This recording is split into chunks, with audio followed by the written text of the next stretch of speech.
Hello viewers, আসসালামু আলাইকুম। আমি আপনাদেরকে আজকে দেখাবো ফেয়ার পলিশ কিভাবে করে। ফেয়ার পলিশের মেডিসিন মিক্সড করাটা দেখাবো। ডিমের সাদা অংশটা নিব একটা বাটিতে।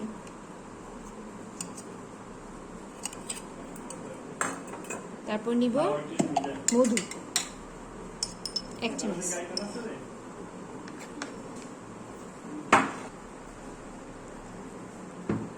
এখন নিব আমি সলিউশন।